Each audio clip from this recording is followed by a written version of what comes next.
அஸ்ஸலாமு அலைக்கும். Hello everyone, welcome back to my channel. இன்றைக்கி நம்ம சேனலில் என்ன வீடியோ பார்க்க போகிறோம், ஒரு சூப்பரான டேஸ்டியான ஒரு பாரம்பரியமான முறையில்னு கூட சொல்லலாம். ஒரு ஈஸியான மெத்தடில் உங்களுக்கு மசாலா எவ்வளோ போடுறது, எப்படி போடுறது, எப்போ பிரியாணி செஞ்சாலும் எனக்கு சொதப்புது அப்படின்னா கண்டிப்பாக நம்மளோட வீடியோவை பாருங்கள். இந்த வீடியோ பார்த்துட்டு இதே மாதிரி ட்ரை பண்ணுங்க, சூப்பராக செய்யலாம்.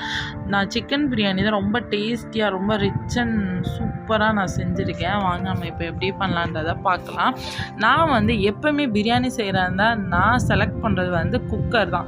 குக்கரில் நம்ம செஞ்சோம் அப்படின்னா தம் போடுறதுக்கு ரொம்பவே ஈஸியான மெத்தடில் இருக்கும். அது மட்டும் இல்லாமல் நீங்கள் ஸ்பைசஸ் மொத்தமாக இருக்கிற மாதிரி ஒரு பாக்ஸில் போட்டு வச்சுக்கிட்டிங்கன்னா உங்களுக்கு எடுத்து போடுறதுக்கு ரொம்பவே ஈஸியாக இருக்கும். நான் குக்கரை காய வச்சுட்டு நல்லா ஒரு கப் நிறைய எண்ணெய் சேர்த்துக்கிட்டேன். எண்ணெய் சேர்த்துக்கப்புறம் ஹோல் ஸ்பைசஸ் மசாலா இருக்கு இல்லையா, அது எல்லாத்தையுமே சேர்த்துட்டு ஒரு 4 வெங்காயம், பெரிய சைஸ் வெங்காயத்தை கட் பண்ணி உள்ளே சேர்த்துக்கிட்டேன். இன்றைக்கி நான் 1/2 kg பிரியாணி தான் செய்ய போகிறேன். வெங்காயம் நல்ல பொன்னிறமாக வதங்கி வந்துடணும். இந்த டைமில் கல் உப்பு சேர்த்துக்கோங்க. ஒரு கை நிறைய கொத்தமல்லி, புதினா ரெண்டுமே சேர்த்துக்கோங்க. இந்த டைமில் கண்டிப்பாக நீங்கள் அந்த எண்ணெயில் சேர்த்து நல்லா வதங்க விட்டுருங்க. மேக்ஸிமம் நீங்கள் பிரியாணி குக் பண்ணும்போது க்ளோஸ் பண்ணி வச்சு குக் பண்ணுங்கள். அந்த எண்ணெயிலே 1 டேபிள் ஸ்பூன் நான் மிளகாத்தூள் சேர்த்துக்கிட்டேன். தாராளமாக இஞ்சி பூண்டு பேஸ்ட்டு சேர்த்துக்கோங்க. நான் ஒரு 4.5 டேபிள் ஸ்பூன் இஞ்சி பூண்டு பேஸ்ட்டு சேர்த்துக்கிட்டேன். அதுக்கப்புறமா இதுக்கு நான் எந்த மசாலாவும் சேர்க்க போகிறதுல ஒரே ஒரு மசாலா தான், பிரியாணி மசாலா இருக்கு இல்லையா, அதை மட்டும் சேர்த்துக்கோங்க. சூப்பராக வரும். நான் ஒரு 2 டேபிள் ஸ்பூன் பிரியாணி மசாலா சேர்த்துக்கிட்டேன். அதுக்கப்புறமா ஒரு 3 தக்காளி, பெரிய பழுத்த தக்காளி எடுத்து அதையும் நான் கட் பண்ணி உள்ளே சேர்த்துக்கிட்டேன்.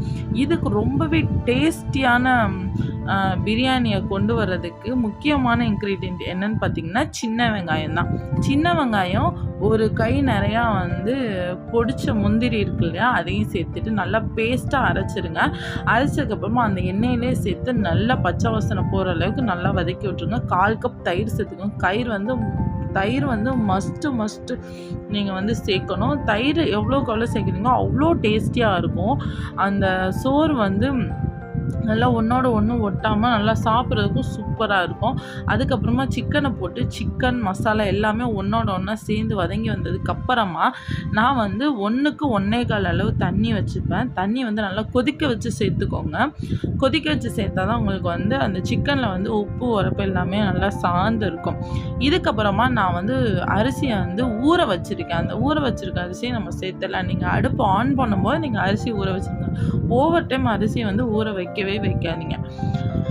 இப்போ நம்ம ஃபைனல் டச்சுக்கு வந்துட்டோம். நம்ம தண்ணி நல்லா கொதிச்சதுக்கப்புறமா அரிசி போட்டாச்சு. அரிசி போட்டு ஒரு 10 மினிட்ஸ் விட்டுருங்க. அந்த தண்ணி ஃபுல்லாக வற்றி வந்துடும். இந்த டைமில் நான் ஒரு 2 டேபிள் ஸ்பூன் நெய் சேர்த்துட்டு நல்லா குக்கரை விசில் எடுத்துட்டு அந்த கேஸ்கெட் மட்டும் போட்டுட்டு க்ளோஸ் பண்ணிவிட்டா ஒரு 10 மினிட்ஸ் நல்லா தம்முக்கு விட்டுருங்க.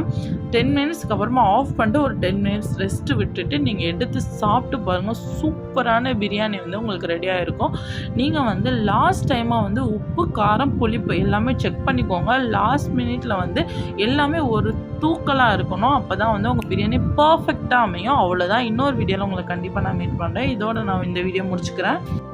இந்த வீடியோ பிடிச்சிருந்துச்சுன்னா லைக் அண்ட் ஷேர், கமெண்ட் பண்ணுங்கள். மறக்காமல் சப்ஸ்கிரைப் பண்ணுங்கள். தேங்க்ஸ் ஃபார் வாட்சிங்.